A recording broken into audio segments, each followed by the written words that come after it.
Bonjour à tous, bienvenue dans notre nouveau numéro de Politique Éco. Cette semaine, nous recevons Philippe Herrlin. Bonjour monsieur. Bonjour.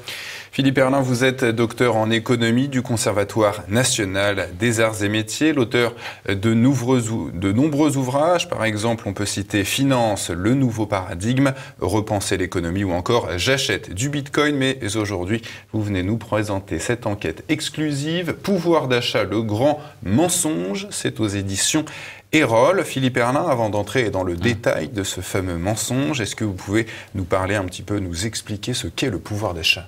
Alors le pouvoir d'achat, c'est très simple, c'est l'augmentation des salaires moins l'inflation. Parce que quand le salaire augmente de façon nominale... L'inflation, pour les néophytes, c'est l'augmentation des prix. Voilà. Alors, les salaires, c'est une chose assez facile à récupérer parce que tout est déclaré au fisc. Donc c'est une donnée qui est assez facile à reconstituer au niveau national. Par contre, l'inflation, il faut construire un indice, il faut faire un certain nombre d'hypothèses méthodologiques, et là, en creusant le sujet, je me suis rendu compte qu'il y avait des problèmes graves qui conduisaient l'INSEE à sous-estimer l'inflation. Donc on comprend bien que si les salaires augmentent et que l'inflation est sous-estimée, ça permet de générer un pouvoir d'achat positif, mais qui sera virtuel, que les gens ne verront pas, parce qu'eux, ils verront la vraie inflation quand ils feront leurs courses, quoi. Voilà. Donc c'est tout l'enjeu du pouvoir d'achat et de ce mensonge qu'il y a par rapport au pouvoir d'achat. Voilà. D'accord, donc ce mensonge qui sera organisé par l'INSEE, puisque l'INSEE, c'est elle qui calcule l'inflation en France tous les ans, et donc qui surestimerait ou... Qui sous-estimerait l'inflation,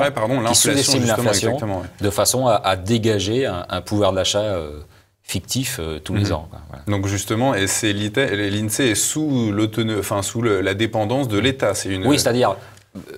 L'inflation est sous-estimée, ça arrange un peu tout le monde. Parce qu'il faut savoir qu'il y a beaucoup de prestations sociales qui sont liées directement à l'inflation.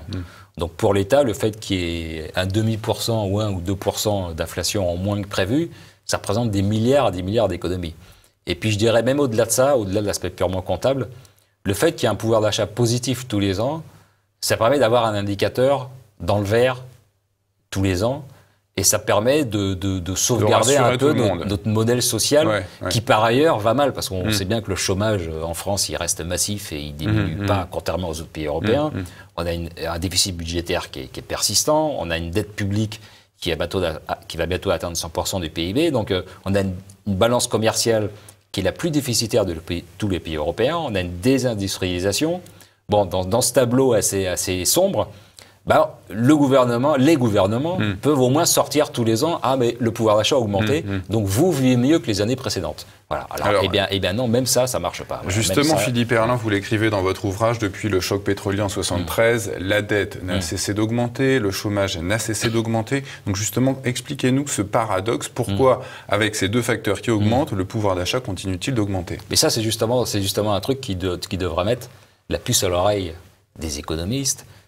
Et les Français ne sont pas dupes là-dessus, c'est que comment est-ce qu'on peut expliquer que dans une économie dont la situation globale se dégrade, avec tous les indicateurs que je viens de citer, qui virent au rouge ou à l'orange, comment est-ce que tout d'un coup, il y aurait une variable qui serait positive, quoi. Donc ça, on se rend compte que ça ne marche pas. Et les Français ne sont pas dupes, parce que quand on fait des sondages sur leur pouvoir d'achat, j'en cite plusieurs, il y en a un encore qui a été fait récemment, c'est de l'ordre de 80% des Français qui considèrent que leur pouvoir d'achat a diminué. N'a pas augmenté, voilà, a diminué. Et l'INSEE persiste à dire, et les gouvernements persistent à dire que le pouvoir d'achat augmente. Donc, à un moment, il y a un problème, quoi. Voilà. Et justement, à minorer cette inflation, donc cette hausse des prix, quel risque prend l'État français? Le risque, alors, je parle aussi de ça parce que ça porte un risque macroéconomique assez grave, le fait de minorer l'inflation, parce que ça nous rend aveugles aux bulles d'actifs, et je parle notamment de la bulle d'actifs qu'il y a eu sur l'immobilier. Donc aux États-Unis, avec la crise des subprimes. Voilà, alors ça n'a pas touché que les États-Unis, on sait que ça a touché les États-Unis avec les subprimes, ça a touché l'Espagne, l'Irlande, la France dans une moindre mesure. Il n'y a pas eu de crise parce que nous, il n'y a pas de prêt hypothécaire, les gens empruntent à partir de leurs revenus, donc ça limite l'effet de la crise quand même, et heureusement. Mais il y a une hausse des prix de l'immobilier en France, qui est un parti bullaire, et dans tous les pays, parce que cette méthode de calcul de l'inflation, elle est partagée par la plupart des pays de l'OCDE, quoi. Et on en reviendra tout à l'heure, qui a tendance à minorer, notamment à minorer, parce que l'immobilier est minoré dans l'indice des prix. Oui, on va le voir. Et ce qui fait que ça ça a rendu les pays aveugles à la hausse de l'immobilier. Parce que si l'inflation avait été correctement mesurée, on aurait vu des taux d'inflation qui auraient dépassé les 5% aux États-Unis, en Espagne, en Irlande et peut-être en France aussi. Et 5%, c'est un peu le voyant rouge, c'est un peu la limite. Et là, les responsables économiques, politiques, les institutions monétaires, et les Français, les économistes se seraient dit « Ah, il y a un problème, allons voir de quoi il retourne. Le fait qu'on ait plus 5% d'inflation, c'est un problème. » Or là, comme l'inflation est sous-estimée, on ne l'a pas vu. Et donc on a eu, au début des années 2000, une croissance économique assez élevée en Europe et aux États-Unis, sans inflation qui dérape. Donc on s'est dit « C'est parfait, on est dans une croissance tout à fait saine. » Voilà. Et en réalité, non, on s'est bien rendu compte avec la crise du subprime en 2007-2008 et puis l'explosion des bulles immobilières en Espagne, en Irlande, et on a vu les dégâts que ça a fait, quoi. Et donc, le fait de sous-estimer l'inflation, bah voilà, ça nous rend aveugles à ce genre d'événements, notamment les bulles immobilières, et c'est quelque chose de très dangereux, quoi.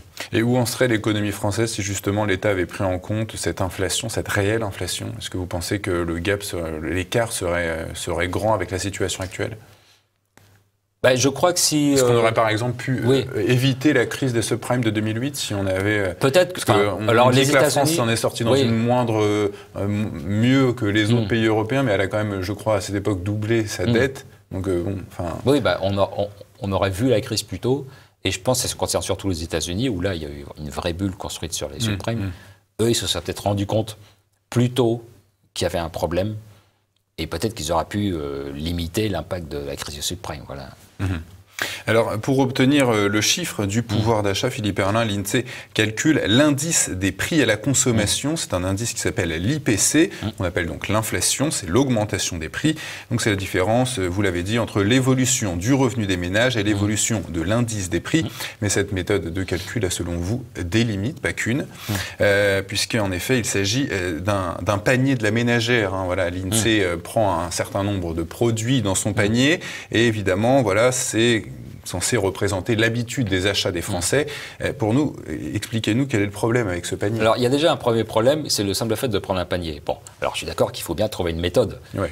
Et il n'y en a pas vraiment d'autre que le panier, mais il faut bien se rendre compte que même cette simple méthode-là comporte des biais, parce que on va prendre un exemple simple. Si vous mangez 2 fois du poisson par semaine parce que vous aimez bien ça, et que le prix du poisson augmente, bah vous allez diminuer votre consommation de poisson, quoi. Si des millions de Français font la même chose, la part du poisson va diminuer dans le panier de la ménagère, ce qui fait que la hausse de son prix va être d'autant plus minorée, quoi, parce qu'elle va s'exercer sur une base qui va en rétrécissant.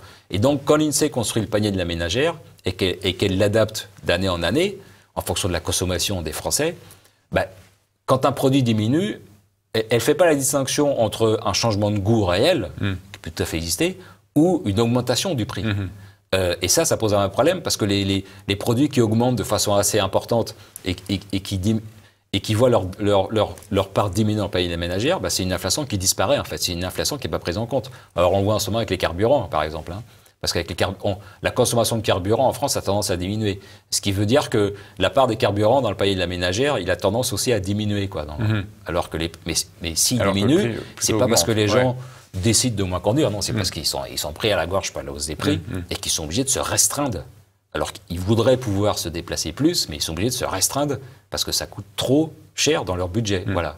Alors en plus de la subjectivité, hein, on va dire, de ce panier, les produits que l'INSEE recense sont tenus au secret. Voilà, alors ça c'est tenu secret, et ça c'est tout à fait normal. Alors ça date dans les années 50, dans les années d'après-guerre, à l'époque où il y avait un contrôle des prix, l'INSEE suivait très peu de produits, quelques dizaines, et donc à ce moment-là, on pouvait comprendre que les produits étaient secrets, parce que le gouvernement avait tendance à bloquer la hausse des prix sur les produits couverts par l'INSEE pour les augmenter sur ceux qui n'étaient pas suivis par l'INSEE, pour un peu magouiller avec l'inflation, pour que l'inflation réelle soit moins élevée que l'inflation constatée. Bon, voilà, donc ça c'était un peu une magouille. Donc l'INSEE a dit, bon, bah, mes produits, je vais les rendre secrets. Maintenant, ça n'a plus vraiment de sens, parce que d'abord, il n'y a plus de contrôle des prix, donc l'État ne peut pas décider d'augmenter ou de diminuer tel ou tel prix, ça n'a plus de sens. Et puis, l'INSEE suit des dizaines, enfin plus de 200 000 produits, donc quelqu'un qui voudrait manipuler l'indice des prix de l'INSEE devrait avoir une force de frappe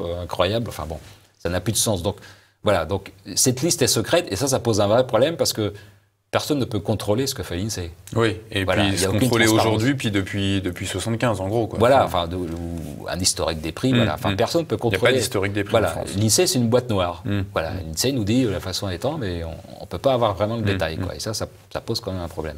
Alors, autre limite, vous l'écrivez dans votre ouvrage, l'indice exclut les impôts directs, cotisations salariales, intérêts sur les crédits à la consommation, alors que les crédits à la consommation augmentent de plus en plus. Ça, c'est aussi un exemple un choix méthodologique. Les crédits à la consommation sont exclus parce que ce n'est pas de la consommation directe. Sur l'INSEE, maintenant, de plus en plus, les Français ont recours en crédit à la consommation, notamment parce que leur pouvoir d'achat diminue effectivement et qu'ils doivent y recourir un peu, souvent de façon forcée. Mais ça, c'est pas pris en compte. Alors, pourtant, les taux d'intérêt sur les crédits à la consommation, on sait qu'ils sont élevés et que ça entame les revenus des ménages. Mais ça, c'est pas pris en compte. Voilà. C'est encore un biais qu'il faut noter. Quoi. Alors, il y a encore quelque chose qui est retranché, et vraiment, c'est c'est la grosse partie, c'est l'acquisition d'immobilier et les loyers. On va rappeler que les loyers, c'est à peu près 25% de la consommation d'un ménage par mois. Donc, l'acquisition d'immobilier, les loyers sont également absents de l'indice des prix. Comment l'INSEE légitime-t-il cette absence? Voilà, alors ça, c'est... Ensuite, là, on aborde les deux gros biais qui minorent l'inflation, l'immobilier et les fiscalités, on en parlera tout à l'heure.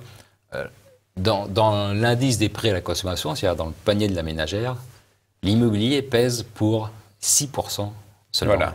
Ce qui est un chiffre complètement ridicule, parce qu'il n'y a pas beaucoup de gens en France qui ne consacrent que 6% de leurs revenus à leur habitation. Alors bon, les gens qui ont complètement fini de payer leur logement, leur crédit, ok, mais bon, la plupart des gens, justement, je m'appuie sur d'autres études de l'INSEE, où la part du logement, c'est plutôt 20-25% du revenu des ménages. Quoi. Donc c'est un point important.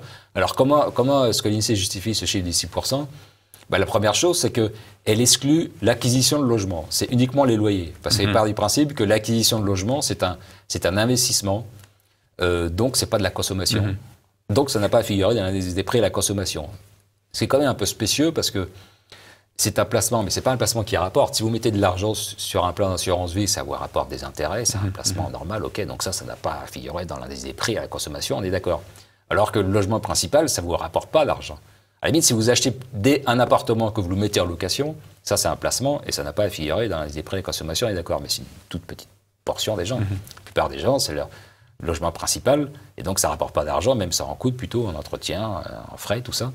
Et puis ça fait partie du parcours normal d'une famille, de commencer par louer et puis ensuite d'acheter. Ensuite, on achète. Bon, et bien avec l'INSEE, à partir du moment où on achète, on est sorti.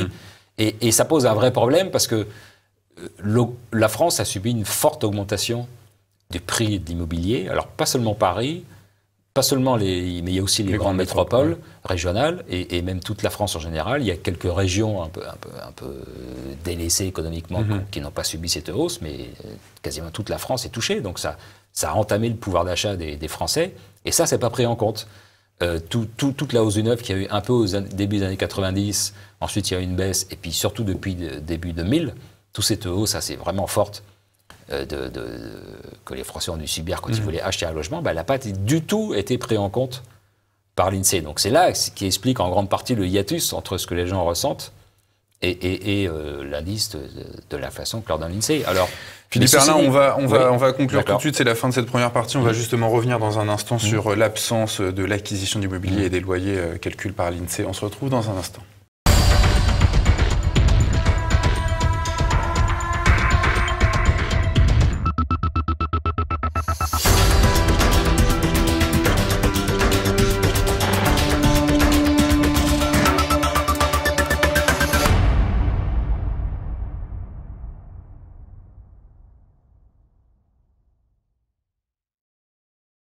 Toujours en compagnie de Philippe Herlin pour critiquer, dénoncer la méthode de calcul de l'INSEE pour avoir un chiffre sur le pouvoir d'achat. On en parlait à l'instant avec Philippe Herlin. Philippe Herlin, visiblement, l'Allemagne, elle, contrairement à la France, intègre à son calcul de l'inflation le fait que les Allemands ont des dépenses pour se loger. Voilà, c'est-à-dire l'Allemagne intègre... c'est 6% seulement. Donc, voilà, c'est-à-dire l'Allemagne intègre mieux que la France, l'acquisition de logements en recalculant un sort de loyer fictif que les propriétaires paieraient si ils devaient louer.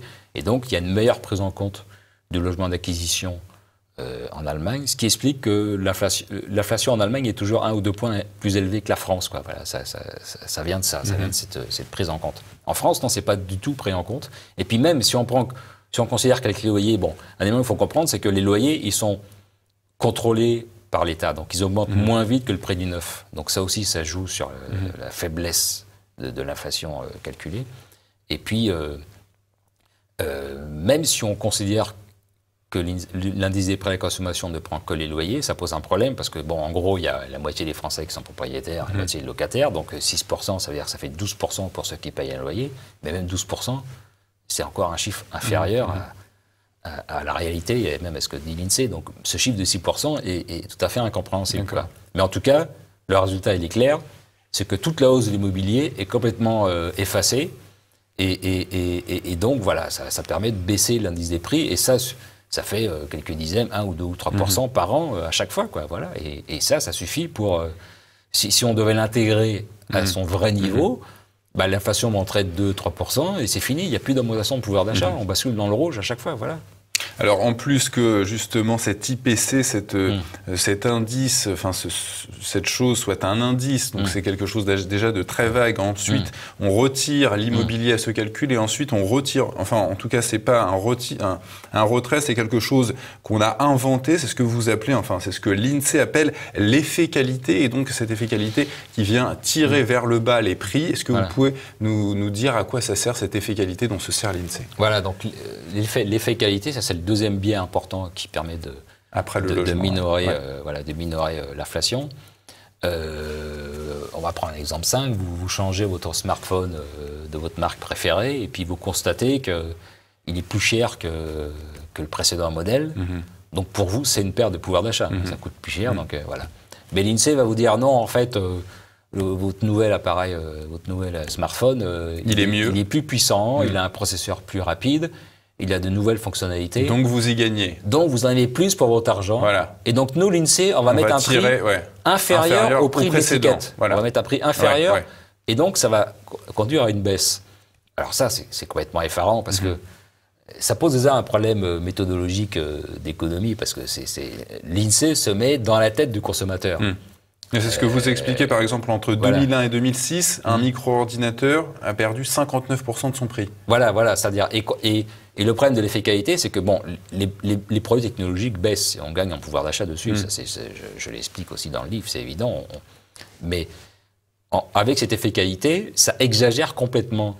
Et ça donne des chiffres complètement grotesques. Le prix d'un micro-ordinateur, si on le prend sur une période de 25 ans, et je cite je parle d'un graphique qui a été publié dans le monde des décodeurs où justement ils n'ont pas vu cet effet-là, quoi. Mais où en 1996, en 1996, ils prenaient plusieurs prix en base 100, c'est-à-dire tous les prix valent 100, puis ensuite ils voient comment ça évolue, donc le paquet de cigarettes il augmente.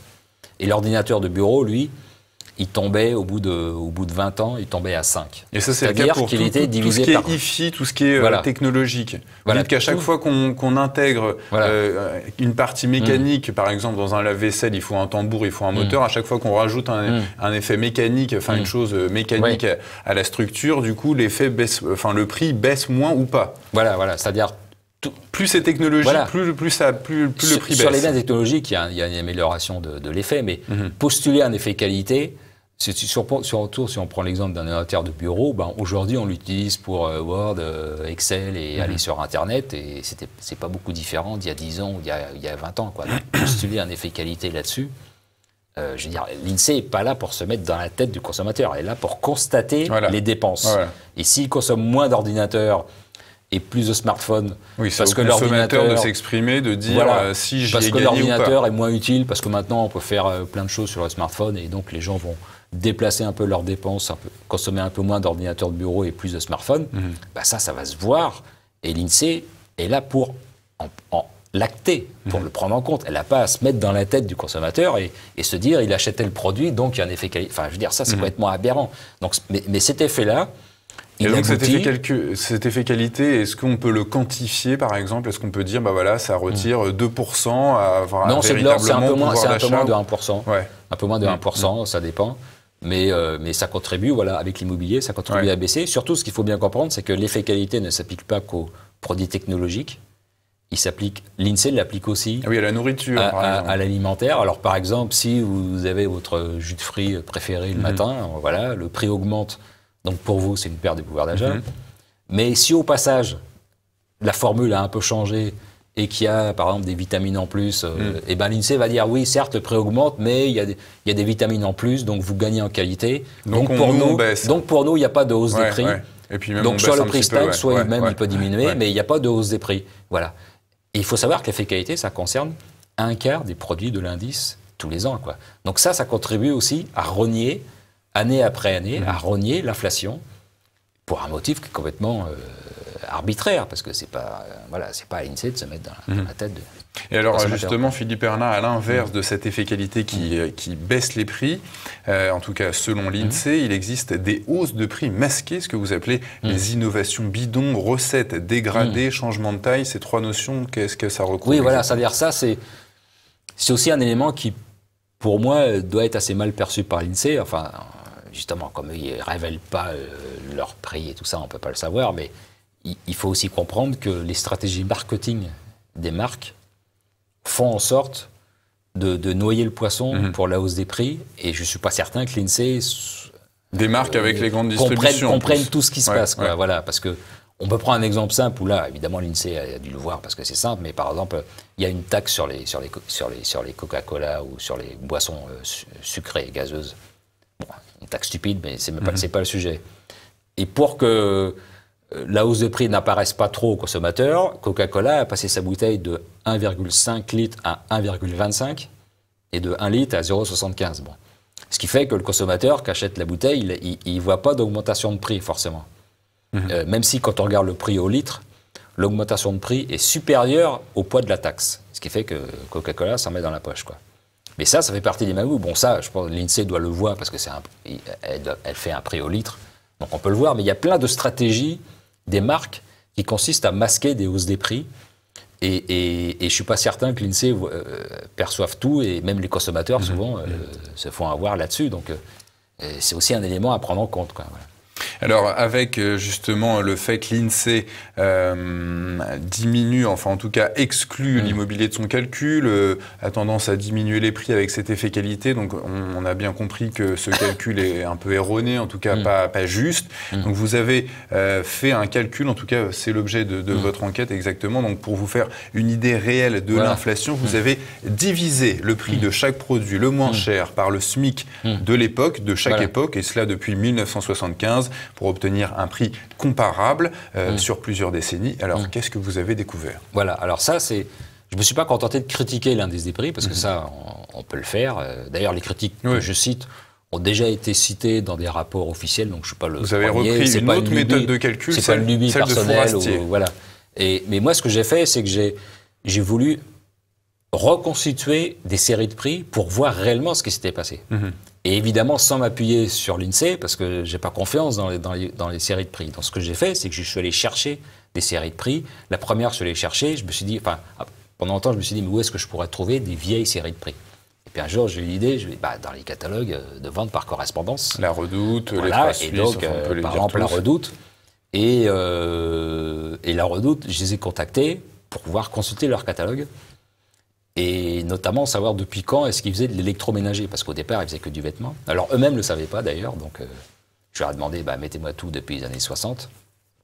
Et en fait, c'est depuis 1965 que la Redoute vend de l'électroménager, en plus du vêtement.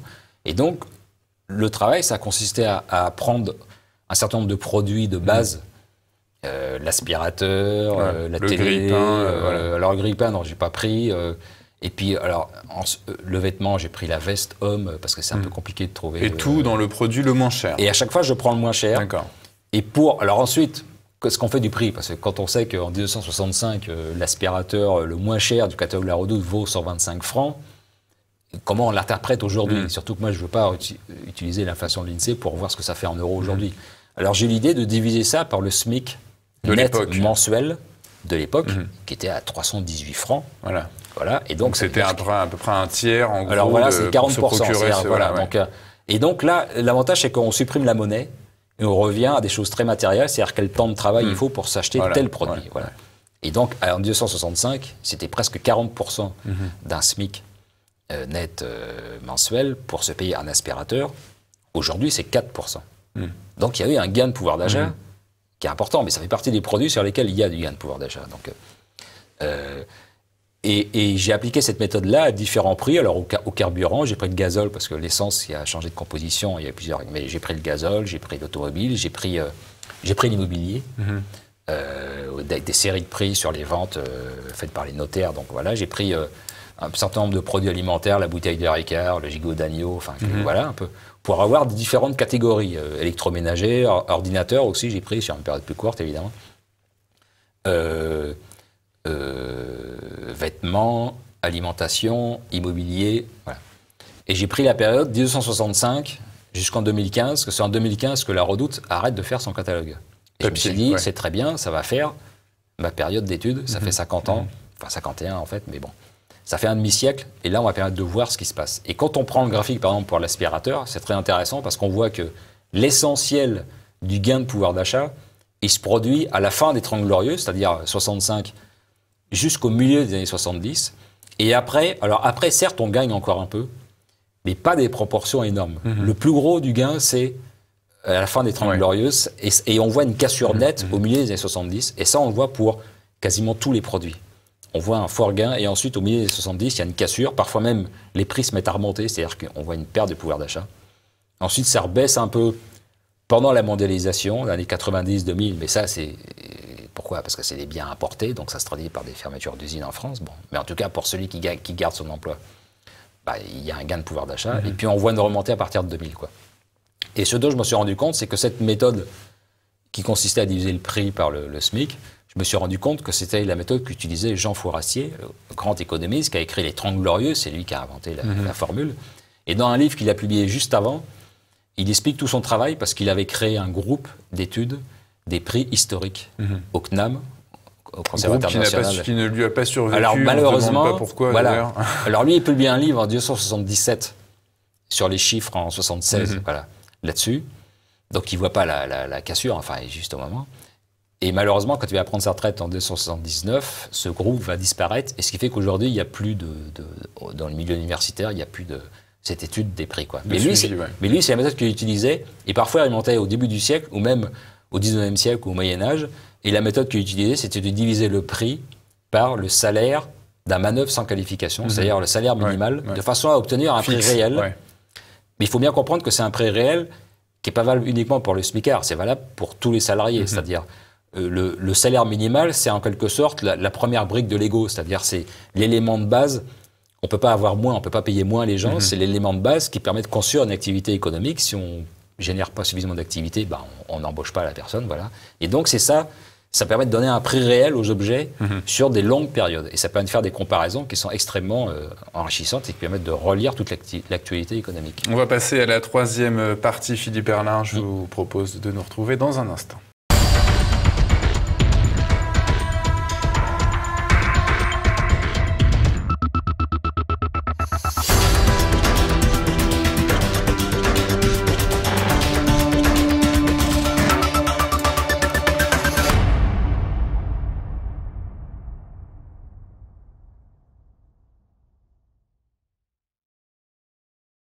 Toujours en compagnie de Philippe Herlin pour la présentation de son ouvrage « Le pouvoir d'achat, le grand mensonge ». Philippe Herlin, alors justement, on en parlait à l'instant de ce que vous avez découvert en utilisant cette méthode de l'économiste Jean Fourastier, à savoir à diviser le prix d'un produit par le SMIC, ou pas en tout cas par un salaire fixe. Et donc, qu'est-ce que vous pouvez, pour synthétiser un petit peu, reprendre la tendance, quelle tendance donne votre enquête sur les prix, l'évolution des prix de 75, vous avez fait jusqu'à 2015? Alors, j'ai fait 65, mais la période qui, moi, je considère intéressante, c'est depuis 75, parce que c'est juste voir ce qui se passe après la crise. Ouais, voilà. Avec le choc à la fin des 30 Glorieuses, Glorieuses. C'est une autre période historique. Exactement. Voir ce qui se passe depuis la crise. Et clairement, on a perdu. C'est-à-dire, on gagne sur certains produits. On a clairement perdu du pouvoir d'achat. On a clairement perdu. Et les choses sont flagrantes quand on regarde tous les différents produits que j'ai étudiés. Donc, on gagne sur l'électroménager, sur l'informatique. Ça, c'est évident. pas tant que ça, mais on gagne quand même. On gagne malgré, en retirant l'effet qualité. Là, c'est la méthode Fourastier. Oui, là, c'est la méthode Fourastier. On gagne quand même. Okay. On gagne, par exemple, sur l'aspirateur, on gagne. Sur la machine à laver, depuis 1975, on ne gagne pas, en fait. Parce que, bon, c'est un produit qui est plus complexe. Une machine à laver, il faut un moteur électrique, un tambour, une pompe à eau. Et donc, une fois qu'on a tapé les coups, il n'y a pas d'innovation, vraiment. Sur le téléviseur couleur, on a gagné énormément, par contre. Voilà. Et donc, on gagne sur certains produits, on gagne sur l'alimentation aussi, pas d'une proportion énorme, mais on gagne sur le vêtement. Par contre, sur l'automobile, sur le carburant, on perd. Et quand on rajoute l'immobilier dans la balance, là, on bascule complètement dans le rouge. Parce que sur l'immobilier, il y a une telle perte de pouvoir d'achat que... Donc, au global, les Français ont perdu du pouvoir d'achat depuis 1975. Ont perdu du pouvoir d'achat. Ouais. Et ça correspond à ce que...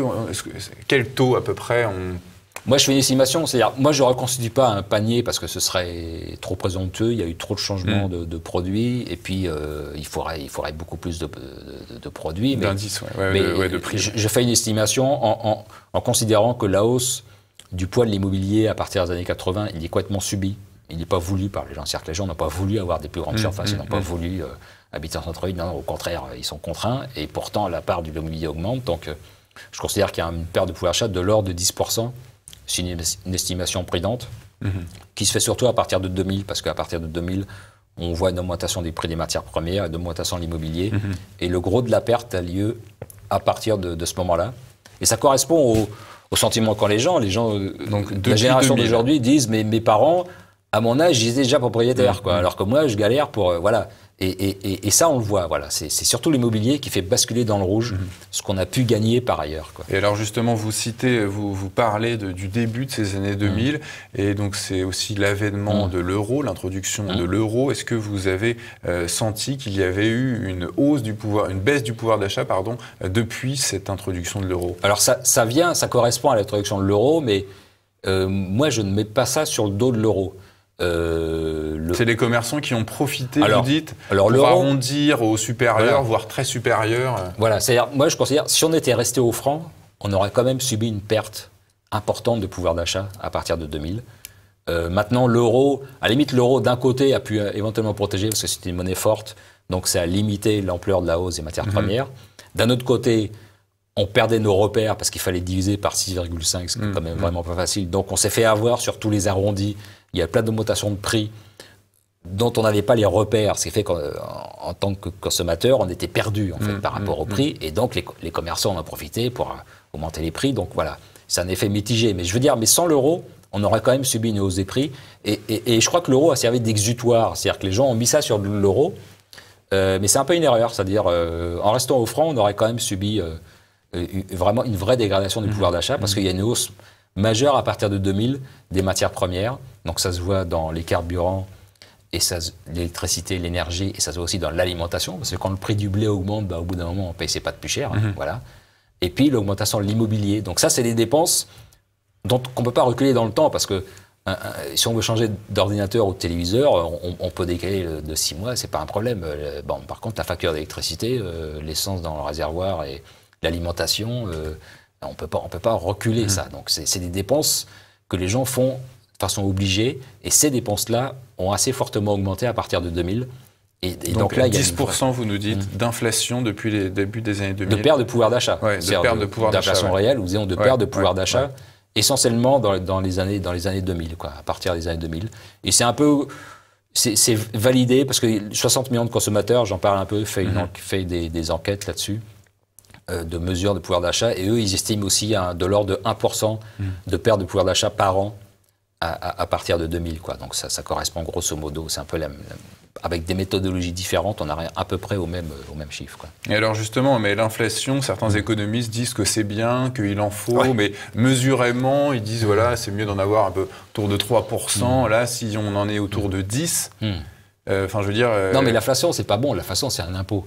C'est un impôt indolore, c'est un impôt qu'on ne voit pas, mais l'inflation, même 2%, pourquoi 2% d'inflation pourquoi est-ce qu'il faudrait avoir 2% d'inflation voilà, c'est une forme d'impôt qui, si les salaires n'augmentent pas, l'inflation, c'est de l'argent qui est du pouvoir d'achat. Selon vous, Philippe Herrlin, c'est justement ces 10%, cette perte de pouvoir d'achat des Français, c'est principalement dû au fait que la France n'a pas su se préparer à la mondialisation. Alors voilà, c'est-à-dire qu'après... à la fin, je dis, mais bon, qu'est-ce qu'on pourrait faire pour retrouver la croissance du pouvoir d'achat, comme c'était le cas pendant les 30 Glorieuses, où là, il y a des vraies croissances, on le voit dans les graphiques.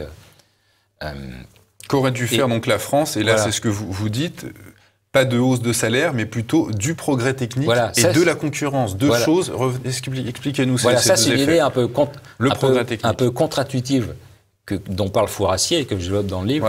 Lui, il dit ce qui permet, sur la longue durée, ce qui permet la hausse du pouvoir d'achat, c'est pas l'augmentation des salaires, c'est le progrès technique. Parce qu'il prend l'exemple d'un certain nombre de biens qui étaient très chers au départ. Par exemple, le premier téléviseur couleur vendu dans la Redoute en 68, il coûtait 11 mois de salaire de SMIC.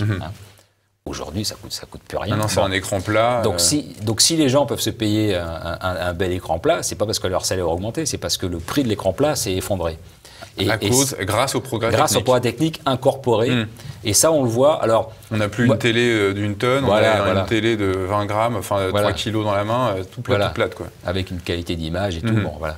Et quand on regarde un certain nombre de produits, ça agit de cette façon-là. C'est-à-dire, c'est le progrès technique qui se diffuse dans les produits qui les rend accessibles aux gens.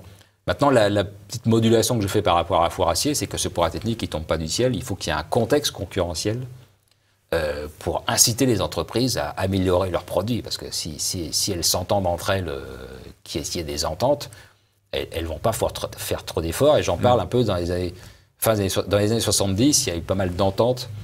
Je cite plusieurs exemples à partir d'articles tirés de USC Que Choisir des années 70-80 qui montrent qu'il y a eu des ententes et donc le consommateur a été perdant. Et quand il y a une concurrence saine, à ce moment-là, les prix baissent. Et pourquoi ? Alors, parce que les entreprises font des efforts pour améliorer leurs produits. Et il y a un autre exemple que je prends qui est vraiment emblématique de ça, c'est le transport aérien, où là, nous avons gagné en pouvoir d'achat. C'est incontestable. Dans les années 70-80, c'était réservé à des gens qui avaient des revenus importants. Aujourd'hui, c'est accessible à tout le monde. Et ça s'est fait grâce à la libéralisation du transport aérien. Premièrement, qui a mis les compagnies en concurrence, alors qu'avant, tout était géré par l'État. Et puis, les progrès techniques, notamment des réacteurs, qui consomment beaucoup moins qu'il y a plusieurs années. Et donc ça permet de faire baisser les prix. Et les transports aériens, c'est un bon exemple qui permet de comprendre l'effet vertueux, c'est-à-dire qu'on a une baisse des prix, mais ça n'a pas conduit à des licenciements. C'est que la demande, elle, a fortement augmenté. C'est-à-dire que les gens voulaient réellement voyager plus. Donc on a assisté à une hausse de la demande qui était supérieure à la baisse des prix. Donc globalement, le transport aérien s'est mis à embaucher, donc ce qui est positif. Et l'autre élément qui est important que ne percevait pas Fourassier, parce que à l'époque où il écrit, les pays émergents n'existaient pas, c'est que l'autre élément qui est important, c'est qu'il faut que le progrès technique, il ait lieu chez nous. Parce qu'on parlait des écrans plats. Les écrans plats sont moins chers, c'est très bien. Le problème, c'est qu'ils sont fabriqués en Corée du Sud et en Chine. Il n'y a pas d'usine d'écrans plats en France. Bon, le transport aérien, là, ça marche bien parce qu'on a Airbus, on a des usines Airbus en France. Avec Roissy et Orly, on a un aéroport international. Donc, on a des usines, des producteurs en France qui profitent des gains de productivité et qui donc peuvent embaucher et verser des salaires élevés. Et donc là, on a un modèle vertueux. On a baisse des prix, hausse de la demande et un progrès technique et des usines en France. Et ça, à l'époque des 30 Glorieuses, c'est ce qui se passait dans quasiment tous les secteurs. Mais Philippe Herlin, quand je vous coupe 2 secondes, quand vous dites que la concurrence incite à la hausse du pouvoir d'achat, en fait, la concurrence avec qui ? Est-ce que si on met la France en concurrence avec un géant qui n'a pas du tout les mêmes normes salariales, environnementales comme la Chine, est-ce que se mettre en concurrence avec ce pays-là, ça va vraiment nous faire gagner du pouvoir d'achat ? Oui, alors c'est ce que j'explique. La concurrence, il faut qu'elle soit saine. Il faut qu'elle soit juste. Il ne faut pas être naïf. Voilà. On a ouvert c'est ce que Maurice Allais disait, il faut permettre des échanges entre des ensembles comparables et pas des échanges... Des ensembles qui respectent les règles du jeu. Voilà. Ce qui n'était pas le cas de la Chine. Ce qui n'est pas encore le cas de la Chine. On sait que la Chine fait du vol de propriété intellectuelle. Si vous voulez implanter une entreprise en Chine, vous êtes obligé de prendre un partenaire local qui va rentrer votre capital et donc avoir accès à toutes vos informations. Donc concurrence, mais pas celle de l'OMC, quoi. Une concurrence il faut que ce soit une concurrence adaptée, saine. Quoi. Et c'est pour ça que moi je suis assez d'accord avec ce que fait Trump en ce moment. Par rapport à la Chine, vous parlez justement de la perversité des mesures dites protectionnistes dans votre ouvrage. Enfin, vous parlez de cette perversité, mais lui, justement, il adopte le protectionnisme. Alors non, Trump n'est pas protectionniste. Trump, il tape du poing sur la table, il menace de protectionnisme pour obliger la Chine à avoir des règles de commerce. Mais sur l'aluminium et l'acier, par exemple. des taxes qu'il a imposées sur l'aluminium et l'acier qui viendraient d'Europe. Là, c'est bien du protectionnisme. Alors, c'est surtout des taxes, qui pèsent sur l'acier chinois, parce que, en fait, en Chine, ce sont des grandes entreprises détenues par l'État, subventionnées, qui ont des surcapacités. Et l'État chinois ne fait pas en sorte qu'il y ait des restructurations là-bas, il continue de financer. Et donc, l'acier chinois se répand dans le monde à un prix absolument hors de propos, et voilà, en dessous du coût de production. Donc là, il y a une réponse de Trump par rapport à ça. Il menace, enfin, il met en place du protectionnisme, et il a raison de le faire. Par rapport à l'Europe, il faut savoir que l'Europe fait aussi du protectionnisme, parce qu'une voiture importée en Europe, elle paie 10% de droits de douane, alors qu'une voiture importée aux États-Unis, elle paie 2,5%. Donc Trump, ça l'a énervé, et il a dit à Merkel, si vous ne béninez pas vos taxes, je vais en mettre chez moi. Et ça a beaucoup impacté l'Allemagne, parce que l'Allemagne vend beaucoup de voitures aux États-Unis. Et donc, on va retrouver un niveau de taxes plus égal. Voilà. Donc, je pense qu'il faut aller dans ce sens-là, c'est-à-dire une concurrence honnête et égale. Et c'est un peu le contre-exemple de ce qu'on a fait avec la Chine, quand on a ouvert nos marchés sans réfléchir, et trop rapidement. C'est-à-dire, en plus, ça n'a même pas permis à nos entreprises de s'adapter. Par exemple, pour le textile, ça a été une catastrophe. Mais si on avait fait une ouverture graduelle à la Chine, plutôt que du jour au lendemain, ça aurait permis à nos entreprises nationales de se restructurer, d'investir, de devenir plus productives. Et puis si la Chine n'avait pas mis des barrières à l'entrée, ils auraient pu même exporter en Chine. Et à ce moment-là, on aurait pu avoir une concurrence saine. Ça n'a pas du tout été le cas. Et le secteur textile en France a été complètement ravagé. Voilà. Donc c'est le contre-exemple. Voilà. Donc, pour conclure, Philippe Herrlin, on a bien compris, les téléspectateurs ont bien compris que l'INSEE n'avait pas une bonne méthode de calcul de l'inflation pour calculer le pouvoir d'achat. Et donc, vous proposez une réforme de l'INSEE, de l'Institut national statistique économique. Je ne connais plus l'ordre exact des lettres, mais en quoi consisterait cette réforme de l'INSEE? Oui, c'est ce que je propose à la fin, pour en quelque sorte faire en sorte qu'il y ait un vrai débat sur le sujet. Premièrement, c'est que l'INSEE soit plus indépendante. C'est-à-dire qu'elle ait un conseil d'administration, que son président soit plus nommé par l'État, mais qu'elle ait un conseil d'administration qui soit plus indépendante.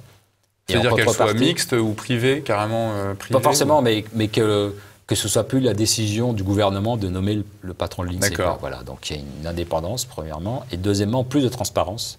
Et ce que suggère, c'est l'open data, c'est-à-dire que l'INSEE rende public l'intégralité des prix qu'elle relève dans les magasins, et que ces données soient mises à disposition du public, notamment des centres de recherche universitaires, des think tanks, n'importe quel organisme. Plus de secret sur les produits du panier de la ménagère, voilà. Et puis un historique des prix. Voilà, le rendre public, et à ce moment-là, il pourrait y avoir une vraie discussion sur la façon dont on construit l'indice des prix. C'est-à-dire un think tank, un centre de recherche pourra dire « je le calcule de telle façon », et l'INSEE sera obligé de justifier ces méthodologies. Et à ce moment-là, on pourrait avoir un vrai débat sur la façon dont on calcule l'inflation en France. Et ce débat, aujourd'hui, il n'existe pas, malheureusement. Débat qui permettrait d'éviter probablement des crises ou des... Ça permettrait d'avoir quelque chose de plus honnête qu'aujourd'hui, de plus réaliste qu'aujourd'hui. Voilà, et ça, ce sera un grand progrès. Philippe Herlin, je rappelle le titre de votre ouvrage, c'est donc « Pouvoir d'achat, le grand mensonge ». Merci Philippe Herlin, c'est la fin de notre numéro. À bientôt.